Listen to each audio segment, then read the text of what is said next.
Well, this presentation will focus on the problem of arrhythmia recurrence after ablation of atrial fibrillation.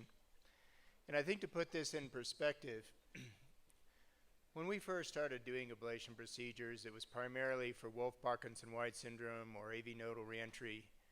And generally when you did these ablations, you patted the patient on the back and you said, "Call me if you have any problems." And you almost never got called because they almost never had any problems. But as we entered into the era of ablating atrial fibrillation, it became a humbling experience.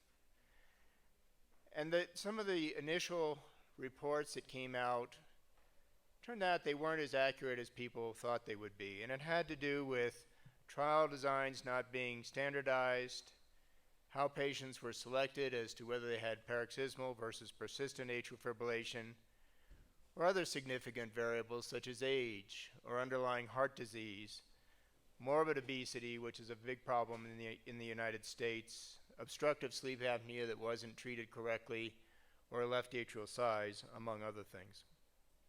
And then it has to do with the definitions of success. Some of the early reports would come out and say, well, the patient didn't have any more atrial fibrillation, but they neglected to mention that the patient had atrial flutter or other atrial tachycardias. And then it had to do with the duration of recurrent arrhythmias. So some people would only account arrhythmias that occurred for 30 minutes or more, others 5 minutes or more. We've actually set ourselves a very difficult bar in which we now judge success by no more than 30 seconds of atrial fibrillation. And then it has to do with the accuracy of follow-up, because how much atrial fibrillation you detect during follow-up depends on how much monitoring you do.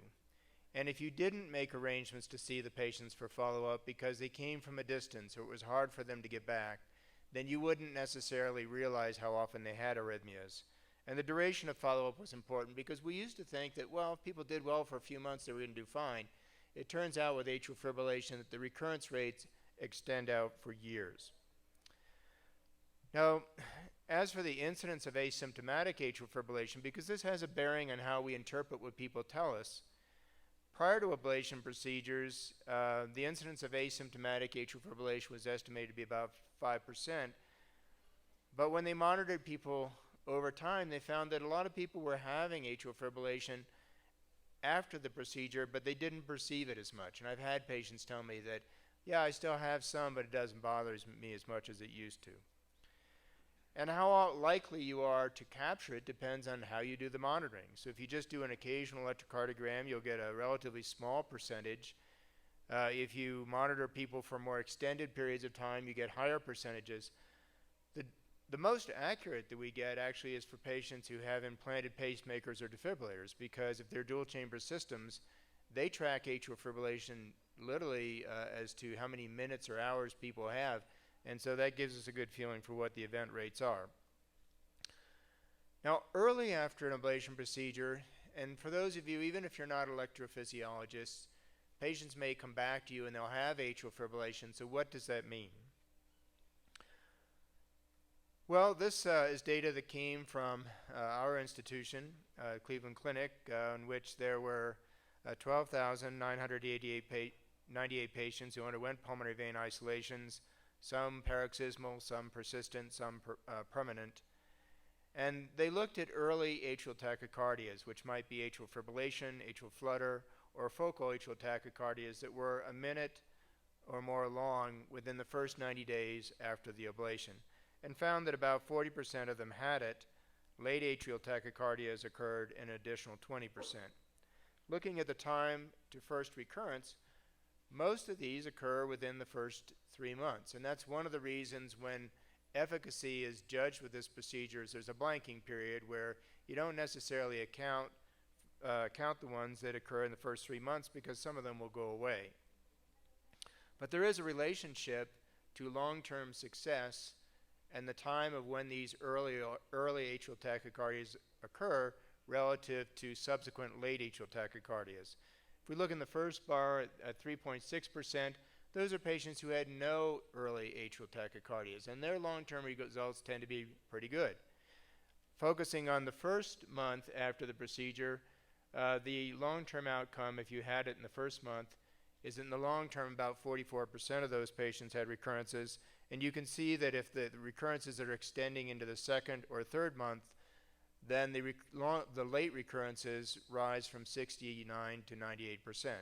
So in other words, if patients are still having arrhythmias 3 months out after their ablations, they're not going to be successful without further treatment.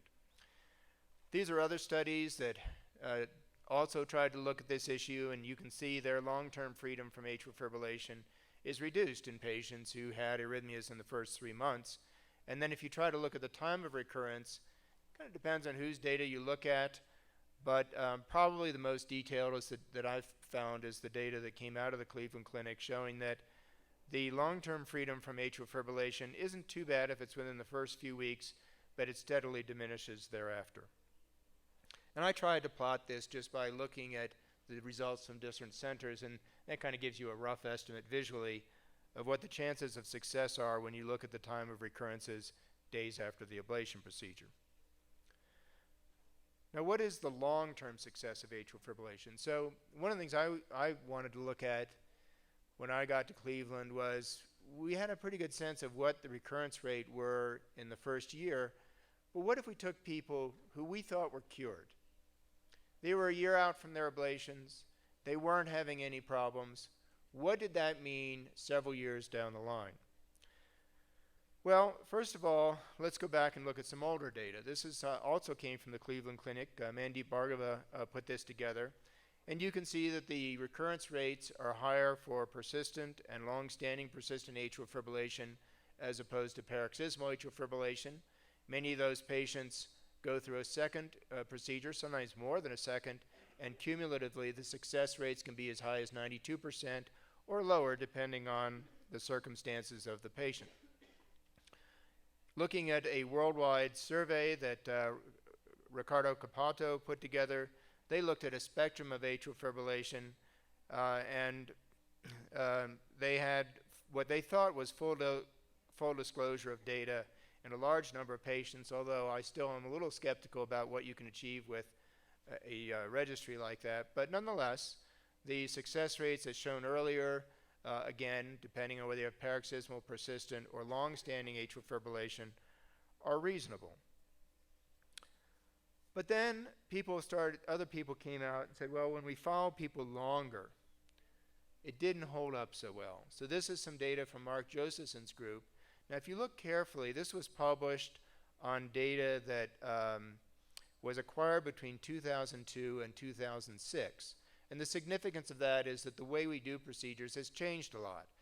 But at least looking at their data, when they followed them up over the next 6 years, freedom from atrial fibrillation was only 23% at 6 years after a single ablation procedure, or 39% after the last ablation procedure.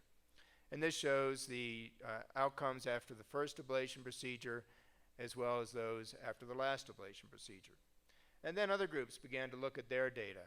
Here's some data from somebody who analyzed Medicare data in the United States, found that among patients who underwent ablation procedures between 2007 and 2009, that 38% required subsequent hospitalizations for atrial fibrillation and flutter, and 11% underwent repeat ablation within a year. Another study looking at data from California, similar kinds of things. They looked at the complications related to ablation procedures and readmissions for medical therapy or repeat ablations, which were 21.7% at a year, 29.6% at 2 years. This is data from the group in Bordeaux, a very good group, but they also found that when they looked at arrhythmia-free survival in patients at 1 year, 2 years, and 5 years, there was a steady decline in results. This graphs that for you. And this shows what happened with multiple procedures. So when patients have recurrences, it doesn't mean we give up. We, like many things in life, we have to go back and try again, repeat the ablation procedures, and that does include that does improve the long-term outcomes of these patients. Mayo Clinic has published their data. They also found that the elimination of atrial fibrillation was about 71% at 2 years, lower for persistence, and higher rates of recurrent arrhythmias in patients with persistent atrial fibrillation. And this shows the timing on the left-hand panel overall, and also showing the difference on the right-hand panel for patients with persistent as opposed to paroxysmal atrial fibrillation. Ed Gerstenfeld, who's at Penn, published their data. Again, you see similar trends, looking at a rate of late recurrence of about 7% per year after what they thought was a cure for atrial fibrillation. The same thing is true for the cryoablation techniques. Companies that make the cryoballoon will try to convince you that it holds up better over the long term, but I'm not so convinced of that. And they also find differences in recurrence rates over time. Now, we looked at our data, as I mentioned. We took, I think it was 2004, 2005. We do about 800 of these a year, and we took 831 patients. 69% had paroxysmal atrial fibrillation, 31% persistent. Median follow-up was 55 months. The recurrence rate in the first year was 24%, and the late recurrence rate, so these are the people who were doing well after 12 months, was 8.9% overall with a mean follow-up of 55 months. And this shows the early recurrences after a single ablation in the left upper hand panel. The left lower panel shows late recurrences in patients who didn't have any early recurrences, and it's fairly low, but still there are those recurrences. The upper right hand panel shows all recurrences both early and late, and the lower right hand panel shows all recurrences after the last ablation procedure. So certainly there is a benefit to patients, but it doesn't necessarily come with a single ablation procedure. And when we looked at these outcomes for patients with early recurrences, 81% underwent repeat ablations, and all of them showed recovery of one or more pulmonary veins for all the reasons that were brought forth in the prior discussion. 79% remained free of arrhythmias after the second ablation. 21% had recurrence after the second ablation. And some of these underwent a third ablation, others were controlled by medicines, and there were a few that just were difficult to control. When we looked at recurrences in the first year or late recurrences, you can see for paroxysmal atrial fibrillation, recurrence in the first year was 19%, 7.8% for late recurrences. Persistence was 35% and 11.3%. The risk factors for late recurrences were older age, non-paroxysmal atrial fibrillation, and left atrial size. Now, we have since done analysis of other types of heart disease associated with atrial fibrillation, and I can tell you that the cure rates for hypertrophic cardiomyopathy are lower.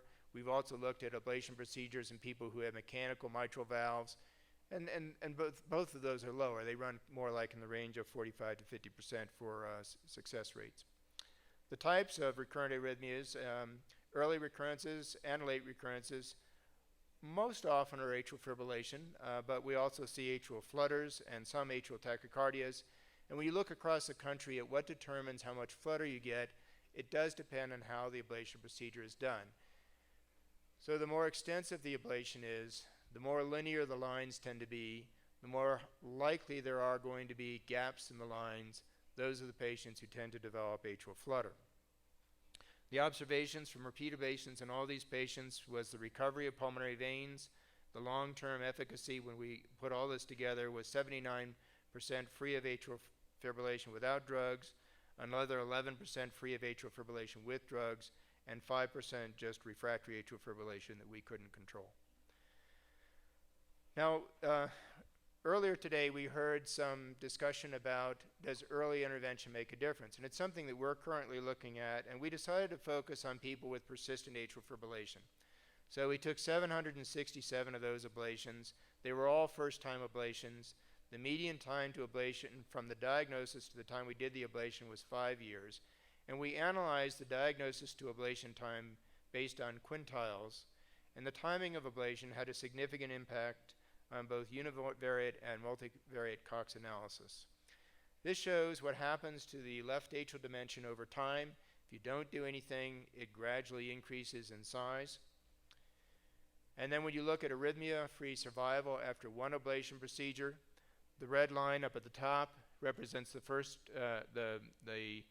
quintile, so these are the patients who had the procedures done earlier in the course of their disease, and the others follow, and you can see that the success rate is lower. And this is arrhythmia-free survival after one or more ablation procedures, so these include the patients we went back and redid. And you can still see that the outcomes tend to be better in patients who had their ablation performed earlier rather than later. So in putting all this together, I think it's clear that atrial fibrillation ablation alleviates symptoms in the majority of patients. Putting it somewhat philosophically, let's say you had a patient who had long-standing persistent atrial fibrillation, they were miserable with it, they went through an ablation procedure, and they had 1 or 2 recurrences that were 20 minutes long over the course of a year. By our definition, that's a failure. But is it really a failure? Well, when you talk to the patients, a lot of times they're very grateful that you reduce the burden of atrial fibrillation by that much. So it depends on definitions. Late recurrences are more common than initially reported. The cure rates are lower than initially reported, but still remain acceptable. And early intervention may improve the long-term outcomes in patients with persistent atrial fibrillation. Thank you.